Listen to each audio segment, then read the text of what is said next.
네, 반갑습니다. 평생자산관리연구소의 유평창 소장입니다. 한 달 동안의 경제 이슈와 자산관리에 대해서 알아보는 맛있는 경제 브런치 시간입니다. 자, 이번 달에 이슈를 뭘로 볼까 하다가 우리 여러분들이 한번 알고 나면 그 원리를 이해하게 되면 평생 써먹을 수 있는 지표에 대해서 말씀을 드려볼까 합니다.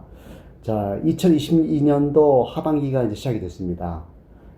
우리가 주목해야 될 숫자가 제가 6가지를 뽑아봤습니다. 자, 숫자부터 말씀드려 보겠습니다. 자, 2000, 1400, 3, 3, 8, 8, 6가지거든요. 그 뒤에다가 단위를 붙여볼게요. 그걸 이해하실 겁니다. 2000포인트, 1400원, 3%, 그리고 다 퍼센트가 붙습니다. 3%, 3%, 8%, 8%. 자, 이게 뭐냐면은요.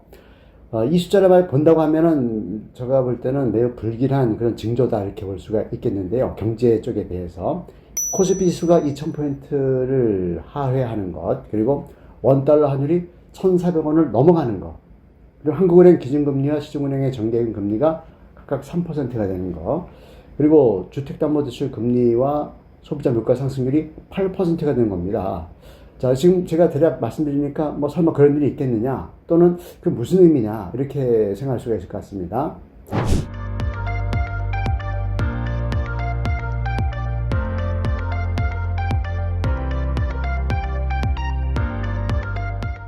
자, 우리가 100m 육상을 보겠습니다. 자, 10초 이내로 달리면 아마 대한민국의 최고, 우리 대한민국 기록일 것 같은데, 그런 경우가 아직 한 번도 없었죠. 자, 10초 벽, 즉, 한 자리 숫자, 9초 99까지 줄이는데 지금 엄청나게 어려움을 겪고 있습니다.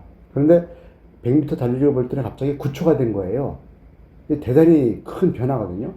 다시 말씀드려가지고, 이 6가지 숫자 중에서 가장 우선되는 거, 선행하는 요소가 바로 물가 상승률입니다. 자, 물가가 만약 8% 된다고 치면은요, 엄청나게 살기가 어려워지겠죠. 그러면 정부나 각국의 중앙은행들은 물가를 잡기 위해서 금리를 올릴 겁니다. 자, 그게 기준금리입니다. 자, 금리 올리게 되면은 그동안 예금에 대해서 별로 중요시하지 않던 그런 분들이 예금을 하기 시작합니다. 이자율이 높아지니까. 그런 과정에서 대출, 즉 예금을 조달해가지고 대출을 하는 금융기관 입장에서는 예대 마진이라고 합니다. 예금과 대출 이자 차익. 이 부분 높일 수밖에 없겠죠. 그래서 대출 금리가 올라가는 겁니다.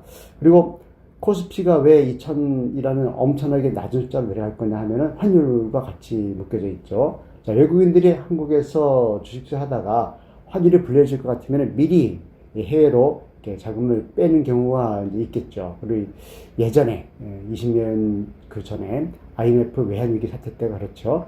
자, 우리나라는 기축통화가 아니니까 한국에 있는 외화, 특히 미달러 중심으로 외환을 바꿔서 나가야 되는데 그 외화가 바닥이 났다 하면은 한국의 자금이 묶여버리겠죠. 그러면 해외에서 한국에 투자했던 펀드 가입자 이런 분들도 자금을 못 받게 되는 초유의 사태가 나지 않겠습니까? 그래서 미리 빠져나가는 겁니다. 그러니까 한국에 우리나라에 있는 한정된 외화 자산이 급격하게 빠지면서 외화 값이 올라가는 거죠. 뭐 구체로 말씀드리면 미국 달러를 보겠습니다. 뭐 원달러라고 하죠.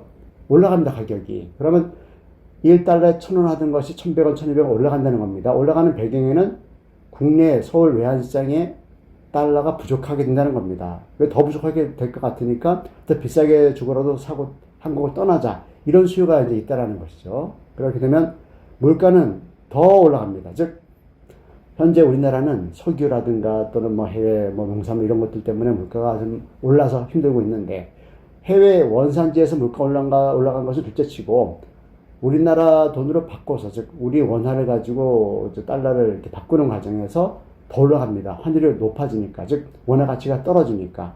이렇게 해서 지금 상당히 그 뭐 삼고 시대라고 하지 않습니까? 물가 높고 금리 높고 환율 높고. 여기 환율 높다는 것은 좋은 뜻이 아닙니다. 이것은 1달러에 1,000원을 하던 그런 교환 가치가 1달러에 1,300원, 1,400원 된다는 거니까 우리나라가 가난해지는 거죠. 즉 가만히 앉은 자리에서 대한민국 국민들의 국민소득이 가령 35,000달러에서 뭐 한 25,000달러 이런 식으로 떨어질 수도 있다는 겁니다. 그래서 올 하반기 뭐 언제쯤인지 모르겠습니다만 이런 숫자가 나타나지 않길 바라는데, 만약에 코스피가 2천이 깨지고 환율이 1,400원 넘어가고 뭐 한국은행 기준금리가 지금은 기준금리가 1.75%인데 올라가는 것은 기정사실이죠. 왜냐하면 물가가 폭등하니까 금리를 올려서 물가를 잡는 건데요. 그럼 어떻게 되겠습니까? 당연히 금리가 올라가고 그러면 대출금리가 올라가고 그러면 우리나라 가계부채가 1900조 이상도 된다고 하는 얘기가 있던데요. 그럼 엄청나게 문제가 되는 겁니다. 그래서 이런 숫자가 나타나면 불길하다 이런 표현을 쓴 건데 자 그럼 이런 거죠. 이미 알려진 악재는 더 이상 악재가 아니지 않습니까? 준비할 수 있으니까. 자 우리가 자산관리할 때 반대로 기회가 있을 수 있습니다. 자 포인트를 한 가지만 짚어드리고 이제 지표를 살펴보겠습니다. 금리가 올라갑니다. 그러면은 자산 가격이 바뀌겠죠. 부동산, 특히 아파트 가격이 하락할 수 있습니다. 왜냐하면 자산 가격보다 돈 가격이 올라가니까. 즉, 금리라는 것은 돈값이거든요. 올라가면 당연히 어떤 현찰 또는 금융상품으로 돈이 몰릴 수밖에 없죠. 그러면 뭐 부동산 같은 자산이 떨어질 수밖에 없는데 반대로 또 보면 금융자산 중에서 채권이 있습니다. 채권은 반대로 움직이는 거거든요. 뭐 말킬의 채권 가격 정리 이런 뭐 이론이 있는데 마찬가지입니다. 자, 만약에 1억짜리 액면의 환율이 있는데 이것을 1년 만기라고 해서 1년 만기. 그 금리가 1%입니다. 그러면 100만 원 빼고 9,900만 원 주고 1억짜리를 사는 거거든요. 즉 1% 할인해 사는 거예요. 이 할인율이 곧 금리거든요. 그럼 은행에다가 1억짜리 예금을 하게 되면은 1년 후에 100만 원에서 1억 100만 원 받겠죠. 똑같은 원리죠. 예금 1억에서 1%로 1년짜리 정기금 했을 때 1억 100만 원 받으나 1년 후에 1억짜리 만기가 되는 채권을 1% 할인해가지고 9,900만 원 사는 거랑 같은 겁니다. 그런데 만약에 금리가 3% 됐다고 치면은 1년째 정기예금은 1억 300만 원 받겠죠. 1년 후에 이자를. 화사 옹일예금이. 근데 채권은 300만 원 빼고 9,700만 원 주고 1억짜리를 사는 거거든요. 자, 이런 기회가 있다는 겁니다. 무슨 기회입니까? 만약에 내년 또는 후년 정도에 금리가 최고 찍어서 3% 또는 이상 간다고 보겠습니다. 채권 가격이 떨어지겠죠. 즉 할인 폭이 커서 싸게 채권을 산다는 겁니다. 가령 3% 금리가 올라갔을 때 1억짜리 채권을 1년째 산다면 9,700만 원 주고 사는데 만약에 10년짜리다 이게 채권이. 그러면 3%를 10년간 할인하는 거니까 7천만 원 주고 사겠죠. 1억짜리를 7천만 원 준 겁니다. 뭐 뒤집어서 설명하면 이런 겁니다. 정기예금을 3%인데 10년짜리 정기예금을 한다 하면은 3% 곱하기 10년이니까 3천만 원 되겠죠. 10년 후에 1억짜리 정기예금은 1억 3천만 원 드는 것 같은 논리입니다. 그래서 3%일 때 시중금리가 채권을 3% 할인해 사는 건데 10년짜리 산다고 하면은 7천만 원 주고 1억을 사는 겁니다. 그럼 만약에 후년도에 1년쯤 지나가지고 다시 안정이 됐다 보겠습니다. 안정이 전 될 거라 보는데 안정이 되면은 다시 1%가 되고 1% 됐다 보겠습니다. 그럼 어떻게 됐습니까?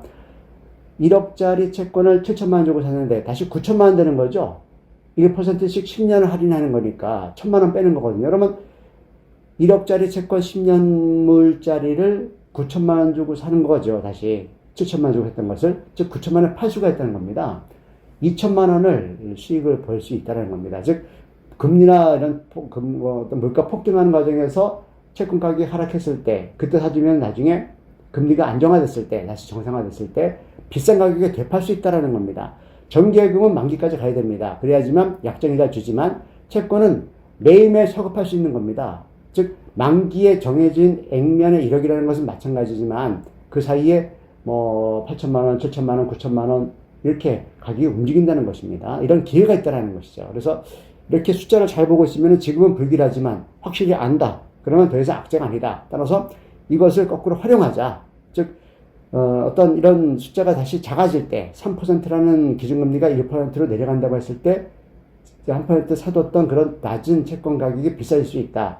이렇게 말씀을 드릴 수 있겠습니다. 참고로 환차익을 개인이 거래하게 되면은 어떤 이런 채권 차익 이런 부분 환차익도 마찬가지입니다. 비과세입니다. 그래서 외화예금을 가입했다든가 채권을 샀다든가 했을 때 얻는 수익은 비과세라는 것이 큰 강점 중에 하나고요. 참고로 채권형 펀드에 가입했다 하면은 그 부분을 이제 이자소득세를 내야 되는 것으로 이렇게 이해하시면 되겠습니다. 이렇게 저는 올 하반기에 이런 숫자가 안 나타났으면 좋겠습니다. 하지만 나타난다 한다면 너무 겁먹지 마시고 기회가 있구나 이렇게 보시면 되겠습니다.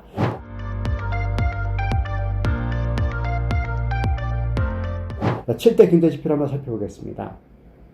자, 소비자 물가 상승률이 24년 만에 가장 최고치였습니다. 전년 동월 대비했을 때 6%가 올랐습니다. 엄청나죠. 사실 지난 3개월 보면은 4%, 5%, 6% 이렇게 올라가고 있는 추세거든요. 그리고 하반기에 더 올라갈 수 있다는 것이 문제죠. 여기서 이 6%라는 소비자 물가 상승률에서 석유류하고 농산물을 빼면 그러면 근원 물가 상승률이라고 합니다. 즉 변동성이 큰 것을 빼고 안정적인 그런 항목들로 가지고 했을 때 한 460개 됩니다. 항목이. 그랬을 때는 기조를 알 수 있어요. 이게 물가가 올라가는 기조인지 내려가는 기조인지를 알 수 있는데 지금은 올라가는 기조다. 그래서 근원 물가 상승률이 무려 4.4%가 됐습니다. 그래서 한국은행에서는요, 물가 상승률의 관리 지표를 2%를 보고 있었거든요, 그동안. 이 부분을 높여잡을 수밖에 없는 그런 어려운 상황이다. 뭐 다 아시겠지만 우크라이나발 전쟁 또는 석유 또는 뭐 원산 이런 것 때문에 해외발 그 원산지 가격이 올라가는 것도 있지만 그동안 코로나19 때문에 거의 2년 반, 3년 가까이 소비를 못했지 않습니까? 이러다 보니까 소비 욕구가 좀 분출한 거죠. 그래서 소비발 물가 상승도 같이 겹쳐 있습니다. 뭐 제가 사례 말씀드리면 최근에 제주도 출장을 많이 가거든요. 그러면 과거에는요, 평일 기준으로 편도요금이 2만 원대였었습니다. 지금은 10만 원이 넘습니다. 그만큼 어떤 수요가 많아졌다는 얘기겠죠. 소비자 물가 상승이 그렇다 치고요. 지금 많이 올랐다는 것이 걱정이고요. 심리지수 보겠습니다. 소비자 심리지수는 96.4포인트입니다. 즉, 미래가 불안하다 이거죠. 100보다 낮으면 불안하다는 뜻이에요. 그리고 제조업 업황실적 BSI 지수, 즉, CEO들이 바라보는 미래의 어떤 그런 경제 환경인데 이것은 100을 기준으로 봤을 때 83, 83. 엄청나게 낮은 겁니다. 즉, 미래가 암울하다. 이렇게 지금 보고 있다는 것이 하반기에 경제 지표가 나빠질 거라는 우울한 걱정을 하는 것이죠.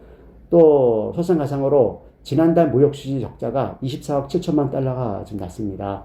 대한민국은 수출해서 먹고 사는 나라인데 한마디로 수입도 수출을 위한 수입이거든요. 따라서 수출에 큰 방점을 찍는 GDP 구조인데 이걸 지금 그걸 수입이 많아지고 있다는 거죠. 뭐 석유라든가 이런 것들이 비싸져서 그런 것도 있겠죠. 그래서 지금 이런 부분들이 물가를 더 자극하는 요소가 되고 우리나라 수출이 좀 저조하는 그런 배경이 될 수 있다라고 했습니다. 그러나 여전히 외환 보유액은 높은 수준입니다. 세계 9위가 돼요, 우리나라가. 세계 9위. 그래서 지난 5월 말 기준으로 봤을 때는 4,477억 달러 정도의 외환 보유액을 가지고 있습니다. 자, 경제심리 지수죠. ESA 지수는 102.5로 요건 조금 상승했습니다. 자, 이거는 뭐 종합적으로 보는 겁니다. 종합적으로 보는 건데 조금 나아지고 있다. 즉 개인들과 기업인들이 바라보는 경제 상황보다는 종합적으로 바라봤을 때는 그렇게 뭐 아주 절망적이진 않다. 이런 희망이 좀 있고요. 주가 지수 보겠습니다. 캔들 차트 월봉 기준으로 봤을 때 코스피, 코스닥은 뭐 전 세계에서 가장 하락률이 많았었죠. 무려 13.45와 17.61%가 내렸었습니다.